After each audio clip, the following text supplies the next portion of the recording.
Indonesia के पश्चिमी जावा प्रांत में सोमवार को आए भूकंप के कारण मरने वालों की संख्या बढ़कर 250 से ज्यादा हो गई, जबकि पश्चिम जावा के गवर्नर रिदवान कामिल ने बताया कि 700 से ज्यादा लोग जख्मी भी हुए हैं। जिसके बाद स्थानीय प्रशासन ने मोर्चा संभाला और रेस्क्यू ऑपरेशन शुरू किया। घायलों को अस्पतालों में भर्ती कराया गया, जबकि कुछ लोगों का इलाज सड़क किनारे करना पड़ा क्योंकि अस्पताल घायलों से फुल हो गए। माना जा रहा है कि बहुत से लोग अभी भी ढह गई इमारतों के मलबे में दबे हो सकते हैं, इसलिए राहत कर्मी लगातार बचाव अभियान में जुटे नजर आए, जबकि करीब 5000 लोगों को सुरक्षित जगहों पर पहुंचाया गया। Gempa yang ada di bawah kota Cianjur ya 10 km skala 5,6। कई जगह क्रेन से भी मलबे को हटाया गया क्योंकि भूकंप की वजह से आए लैंडस्लाइड ने घरों को अपनी चपेट में ले लिया था। लैंडस्लाइड की भयावह तस्वीरें ड्रोन कैमरे से रिकॉर्ड की गई, जिसमें एक पूरा का पूरा इलाका जमींदोज नजर आया। चारों तरफ मिट्टी ही मिट्टी दिखी और एक साथ कई क्रेन मिट्टी हटाते नजर आए ताकि उसके नीचे दबे लोगों को निकाला जा सके।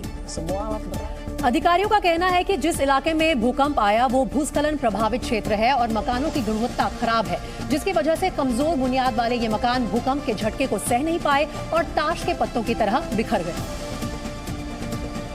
जावा में रहने वाले जैनुद्दीन और उनके रिश्तेदारों के मकान भी भूकंप में गिर गए। एक ही पल में जैनुद्दीन का घर उजड़ गया, जिसकी वजह से उनकी आंखों में आंसू नजर आए। जैनुद्दीन ने बताया कि उनके 6 रिश्तेदार अब भी लापता हैं। Ini keluarga saya semua, ibu di sini, paman, kakak-kakak, adik di sini. Ya rumahnya adik dengan kakak udah hilang, tinggal 5 orang tua saya dengan paman saya ini. एक स्थानीय निवासी ने बताया कि उसकी आंखों के सामने ही उसका आशियाना मलबे में तब्दील हो गया। सब कुछ इतनी जल्दी हुआ कि लोगों को संभलने का वक्त तक नहीं मिला। Pas kejadian itu saya lagi tidur ya, tiba-tiba kasur kan ini otomatis goyang, otomatis saya lari itu keluar, lihat keluar banyak yang rubuh। Indonesia के आपदा प्रबंधन प्राधिकरण ने कहा कि अब भी 25 लोग मलबे के नीचे फंसे हुए हैं, लिहाजा रेस्क्यू अभियान चलता रहेगा।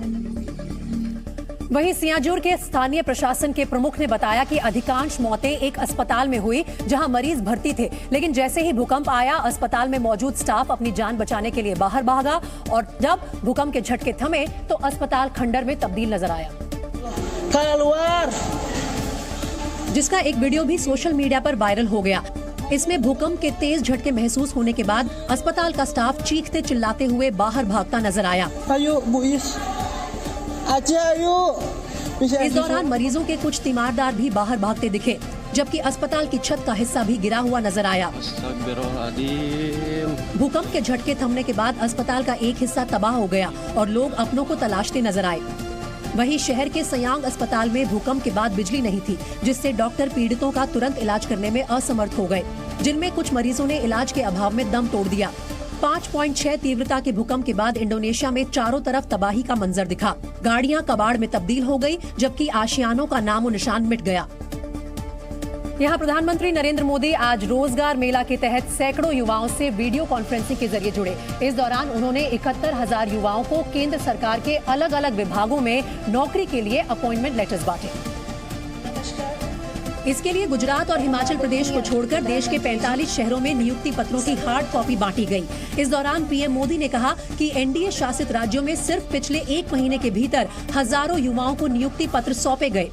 नियुक्ति पत्र देने का ये अभियान ऐसे ही अनवरत जारी रहेगा। इस मौके पर प्रधानमंत्री ने कर्मयोगी प्रारंभ मॉड्यूल का भी शुभारंभ किया। इस मॉड्यूल के तहत सरकारी विभागों में सभी नई नियुक्तियों के लिए एक ऑनलाइन ओरिएंटेशन कोर्स होगा। प्रधानमंत्री ने युवाओं से कहा कि वो इस प्रशिक्षण से जरूर जुड़े और इससे जुड़े अपने अनुभव जरूर साझा करें।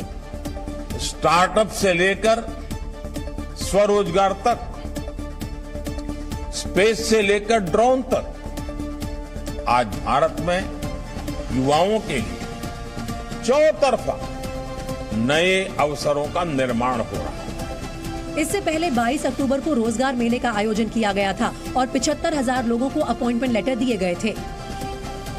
पाकिस्तान के सेना प्रमुख कमर जावेद बाजवा के रिटायरमेंट से महज 7 दिन पहले एक सनसनीखेज खुलासा हुआ।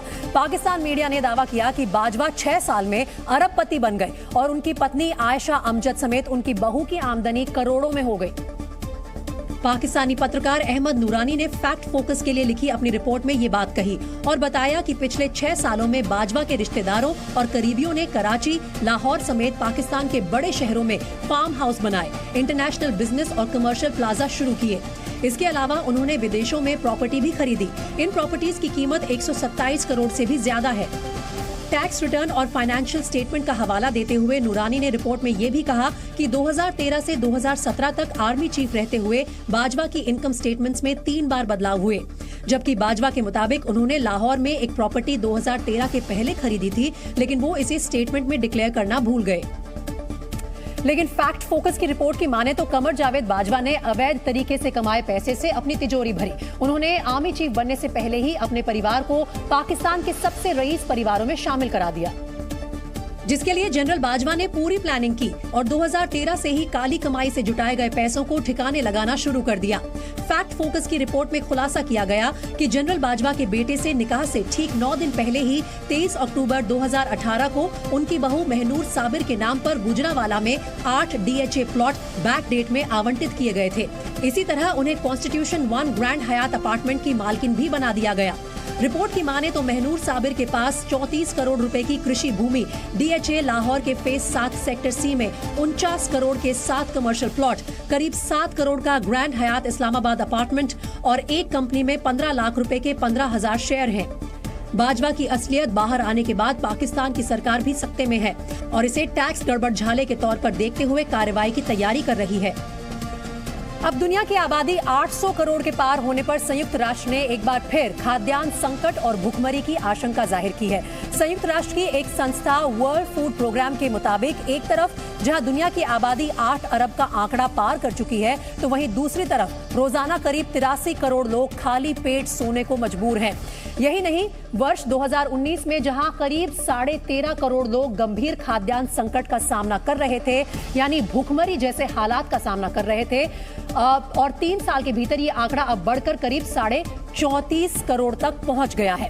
यूएन के मुताबिक दुनिया भर में जितने लोग खाद्यान्न संकट का सामना कर रहे हैं, उसमें करीब 2/3 यानी 67% लोग अफ्रीका से हैं और कोरोना के बाद इसमें और बढ़ोतरी हुई है।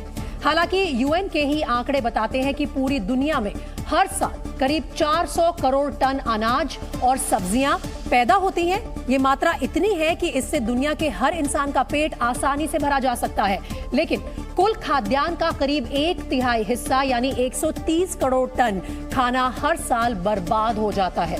इसमें अनाज, सब्जियां, फल, डेयरी प्रोडक्ट्स, मांस और खाने पीने की दूसरी चीजें भी शामिल हैं। यही नहीं, कोरोना और अब रूस यूक्रेन युद्ध की वजह से खाने पीने की चीजें काफी महंगी हुई हैं और इस वजह से भुखमरी के और बढ़ने की आशंका है।